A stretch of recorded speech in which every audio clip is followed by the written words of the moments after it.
नमस्कार, मी Rajratna Jondhale. Top news मराठीमध्ये आपलं स्वागत. बीडमधील भाजपाचे पदाधिकारी बाबासाहेब आगे यांच्या अमानुष हत्या प्रकरणामध्ये आता एक धक्कादायक ट्विस्ट आला आहे. ज्या महिलेशी आगे यांचे अनैतिक संबंध असल्याची प्राथमिक माहिती मिळाली होती, त्याच महिलेने हे आरोप खोडून काढत आरोपी असलेल्या तिच्याच पतीवर उलट आरोप केलेत.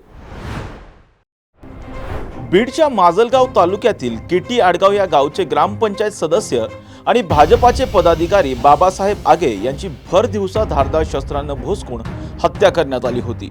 या हत्येचे थरकाप उडवणारे व्हिडिओ समोर आले होते आणि त्यानंतर राज्यभरात एकच खळबळ उडाली होती.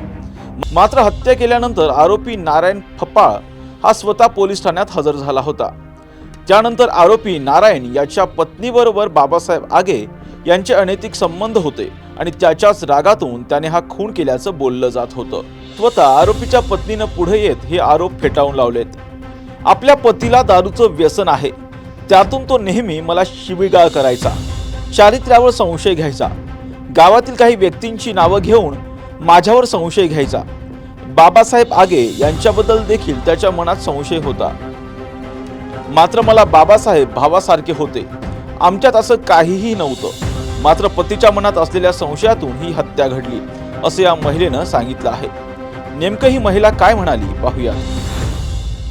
म्हणजे भावासारखा होता माझ्या, बघा काही सुद्धा आमचे संबंध नव्हते, पण ते माझ्या नवऱ्याच्या डोक्याच्या संशयामुळे झालं बघा सगळं. हो, माझ्या सासऱ्याचा माझ्या पाठिंबा माझ्या आणि माझा नवराच असा संशय वृत्तीचा होता. म्हणजे हेच म्हणून नाही, गावात कोणाचे बी नाव घ्यायचं बघा ते. हो, कोणी घरी आलं हे कशासाठी आला, काहूनच आला असा खूप संशय घ्यायचा. खूप मला त्रास होता त्याचा. आणि दारू पिऊन यायचा, मला शिवाय द्यायचा घाण घाण. आणि आता ही जी काही घटना घडली त्याच्यापूर्वी असं काय त्यांच्या मनात राग बसला होता असं तुम्हाला काय वाटतं?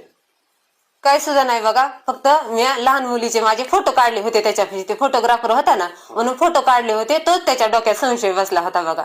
हे तुमच्या बाबासाहेबाशी केव्हापासूनचे संबंधित असे म्हणजे गाव पातळीवर तुमचे घराचे शेजारी आहेत असं ऐकण्यात आहे. तुमच्या वडिलाचे असं म्हणणं आहे किंवा ते बहीण भावांसारखे लहानपणापासून वाढलेले तर त्याच्यावर तुमचं कसं होतं? म्हणजे बाबासाहेब असतील किंवा तुमच्या पतीशी कधी संबंध आलेले आहेत का दोघांचे? म्हणजे आमचं लग्न झालं तसं आमचं काही म्हणजे भाषणच नव्हतं बघा, पण ते नुसतं ते क्षुल्लक कारणावरून संशयच निर्माण झाला. हे केव्हा घटना घडली अशी त्यांना केव्हा वाटलं हे असं तुम्हाला वाटतं? 2 मुली झाल्याच्या नंतर असं सगळं संशय वाढला की हो. आणि बाबासाहेबाशी तुमच्या पतीचा आणि बाबासाहेबाचा संबंध केव्हा आलेला असं? नाही, कधीच नाही. संशय कधी म्हणजे ते संबंध कधीच नाही आला. दोघांचं बोलणं नाही, कधीच नाही, कधीच बोलणं नाही झालं. कधीच नाही. बर. आणि तुमच्या सांसारिक जीवनामध्ये तुमचं काही असं पती पत्नीचे संबंध कसे होते? काय हे संशयामुळं का म्हणजे आमचे चांगलेच नव्हते किंवा संबंध. हो, संशय वृत्तीचा माणूस होता. नाही. आणि बाबासाहेब जे आहेत ज्यांची आता हत्या झाली, ह्यांचा तुमच्याशी असं काही आहे असं तुमचं त्यांचं पतीशी बोलणं व्हायचं काही? नाही, तसलं काहीच नाही आमच्यात. काहीच नाही. तुमच्यावर आरोप केलेले का कधी त्यांनी घरी? हो, घरी आरोप करीत होते. बर. मग तुमचं काय उत्तर होतं त्याला? माझं काहीच नाही. म्हणजे पतीशी काय बोलणं व्हायचं? त्यांच्याशी काहीच नाही, पण ते असे संशय कोणावर बी घ्यायचे हो. इथं गावात सुद्धा आमच्या तुम्ही विचारा, मी जर तशी असन तर म्हणजे असं म्हणजे बाबासाहेबाशी कोणाशी संशय घ्यायचे, कोणाचे बी नाव घ्यायचे गावात सुद्धा.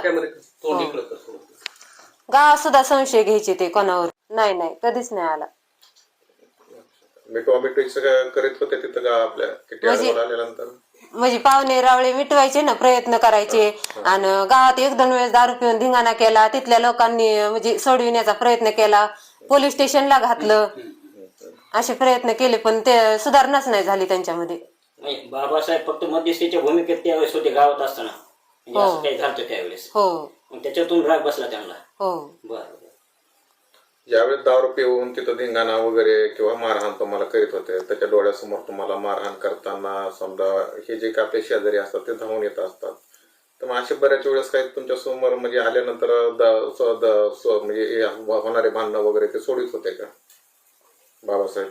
हो, बरेच वेळेस सोडविले होते. म्हणजे मध्यस्थीची भूमिका झालेली आणि ते राग त्यांच्या डोक्यात बसलेला आहे. बाळासाहेब आगे हे फोटोग्राफर असण्याबरोबरच भाजपचे पदाधिकारी होते आणि पंकजा मुंडे यांचे जवळचे कार्यकर्ते सुद्धा होते. त्यामुळेच त्यांच्या हत्येनंतर आता पंकजा मुंडे यांनी त्यांच्या कुटुंबियांची भेटही घेतली आहे. त्याचबरोबर त्यांच्या कुटुंबाची जबाबदारी स्वीकारण्याचा निर्णय सुद्धा घेतला.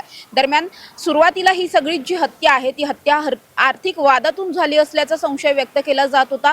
नंतर मात्र ज्यावेळी हा आरोपी हत्या करत होता त्यावेळी आपल्या पत्नीशी या मयत पुरुषाचे असलेले जे काही अनैतिक संबंध होते त्यावरती तो मोठमोठ्याने बोलत होता, आरडाओरडा करत होता.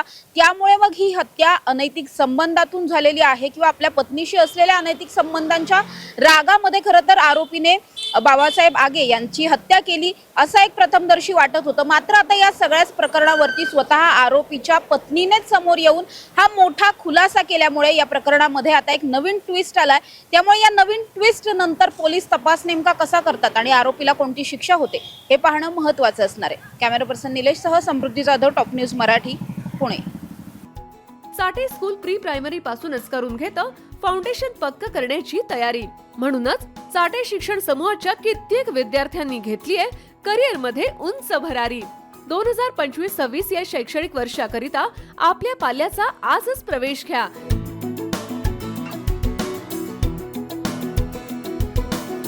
प्रवेशासाठी पत्ता Shri park society, Balaji hospital समोर, खराडी बायपास, पुणे 14.